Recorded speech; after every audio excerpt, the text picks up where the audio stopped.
A'udzubillahi minasyaitonirrajim. Bismillahirrahmanirrahim. Assalamualaikum warahmatullahi wabarakatuh.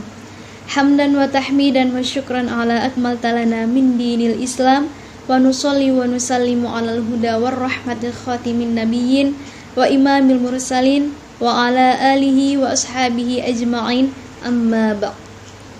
Yang terhormat dosen pengampu mata kuliah Ulumul Hadis 3, Ibu Emilia Sari MHum, dan serta teman-teman dan rekan-rekan yang berkesempatan menyaksikan atau menonton video ini. Sebelum lanjut ke pembahasan selanjutnya, saya akan memperkenalkan diri saya terlebih dahulu. Saya Sari Mulia, semester 4 dari jurusan Ilmu Al-Quran dan Tafsir, Sekolah Tinggi Ilmu Al-Quran Al-Latifiyah, Palembang. Dalam hal ini, saya berkesempatan membuat video kali ini guna untuk memenuhi kewajiban saya dalam menjawab soal UTS yang diberikan oleh dosen pengampu kami, yakni Ibu Emilia Sari MHum. Di sini terdapat 3 soal yang diberikan, ialah yang pertama mengenai apa latar belakang dalam meneliti hadis, yang kedua apa objek serta tujuan dalam meneliti hadis, dan yang terakhir apa langkah awal dalam meneliti hadis. Yang pertama adalah apa yang melatar belakangi dalam penelitian hadis. Dalam penelitian hadis ini terdapat beberapa poin. Yang pertama adalah bahwa hadis Nabi merupakan salah satu sumber ajaran Islam. Mengapa demikian? Karena hadis merupakan segala sesuatu yang berasal dari Rasulullah SAW, baik itu berupa perkataan atau perbuatan yang disandarkan kepada Rasulullah SAW. Maka hadis Nabi merupakan salah satu sumber ajaran Islam selain dari Al-Quran. Yang kedua, tidaklah hadis ditulis pada zaman Nabi, karena Rasulullah SAW pernah melarang para sahabat untuk menuliskan hadis, karena ditakutkan terdapat kekeliruan atau bercampur aduknya antara hadis dengan ayat Al-Quran. Dan yang ketiga, adanya hadis palsu. Munculnya hadis palsu ini terjadi pada zaman Sayyidina Ali bin Abi Thalib, yang dilatar belakangi oleh faktor politik antara Sayyidina Ali bin Abi Thalib dengan Muawiyah bin Abu Sufyan. Karena para pendukung kedua tokoh tersebut untuk mengupayakan kemenangan dari tokoh yang mereka dukung, maka sebagian dari mereka ini, pendukung ini, mengupayakan dan membuat hadis-hadis palsu. Maka itu muncullah hadis palsu ketika terjadinya politik antara Sayyidina Ali bin Abi Thalib dengan Muawiyah. Yang kedua adalah apa objek serta tujuan penelitian hadis. Objek penelitian hadis di sini terdapat 2 macam, yakni sanad hadis dan matan hadis. Sanad hadis di sini sangat penting karena untuk mengetahui apakah periwayat tersebut bersambung atau tidak. Sedangkan matan ialah isi dari hadis tersebut, apakah terdapat kejanggalan atau kecacatan dalam hadis tersebut. Maka suatu hadis yang sahih itu dikatakan sahih apabila terdapat syarat yang telah ditentukan, yakni seperti sanad dan matannya tidak terdapat kejanggalan ataupun kecacatan serta periwayatnya itu bersambung, maka hadis tersebut dikatakan hadis yang sahih. Sedangkan tujuan penelitian hadis, yakni yang pertama adalah untuk mengetahui kualitas hadis yang diteliti, karena kualitas hadis sangat perlu untuk diketahui dalam hubungannya dengan kehujahan hadis yang bersangkutan. Dan yang kedua adalah hadis yang kualitasnya memenuhi syarat, maka hadis tersebut dapat dijadikan sebagai hujjah. Dan terakhir, pemenuhan syarat tertentu sangat penting karena merupakan hadis itu adalah sumber ajaran Islam. Yang ketiga adalah apa langkah awal dalam meneliti hadis.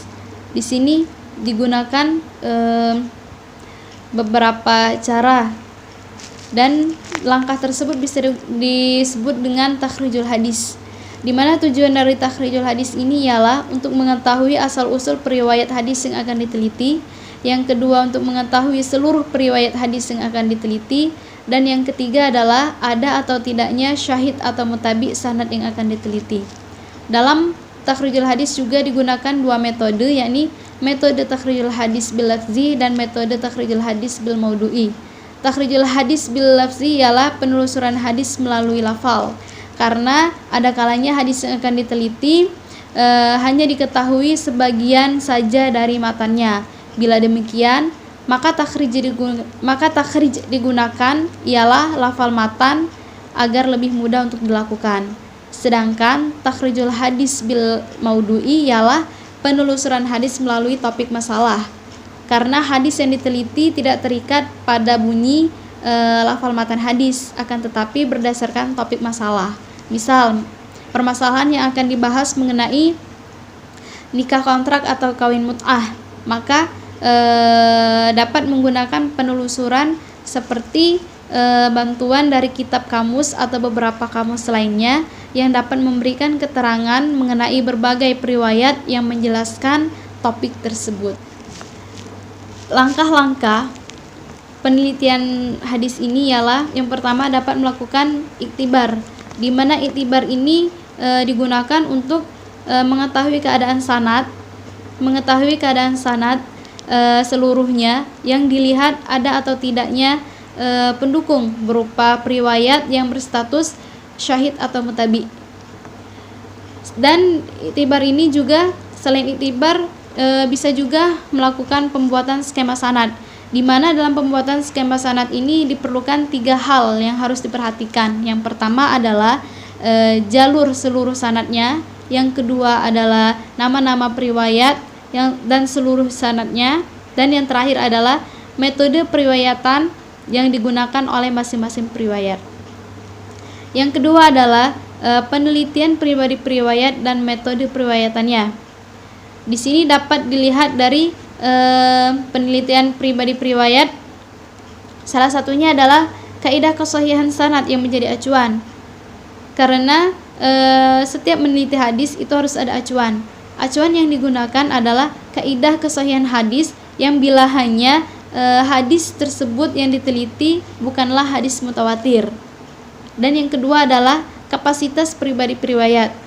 Yang paling utama bagi periwayat ini ialah haruslah beragama Islam dan sudah memeluk agama Islam, bersikap adil serta dobit. Dan yang ketiga adalah kualitas intelektual periwayat. Kualitas intelektual harus memenuhi kapasitas yang telah ditentukan agar riwayat yang disampaikan dapat memenuhi salah satu unsur hadis yang berkualitas sahih. Yang ketiga adalah jar wa ta'dil, di mana jar wa ta'dil ini adalah kritik atau saran yang berisi celaan dan pujian terhadap para periwayat hadis. Yang keempat adalah bersambungnya sanad. Dan yang kelima adalah meneliti syuzuz dan ilah, di mana hal ini merupakan hasil terakhir yang menunjukkan bahwa sanad hadis yang bersangkutan tersebut mengandung kejanggalan atau syuzuz dan kecacatan atau ilah. Mungkin cukup sekian sedikit pemaparan dari saya terhadap jawaban soal yang telah saya sebutkan tadi. Wabil khusus kepada Ibu Emilia Sari, MHum, apabila terdapat banyak sekali kekurangan baik perkata yang saya ucapkan, saya mohon maaf. Kepada Allah Subhanahu wa taala saya mohon ampun. Saya akhiri, syukran bila ghayah, wabillahi taufiq wal hidayah. Wassalamualaikum warahmatullahi wabarakatuh.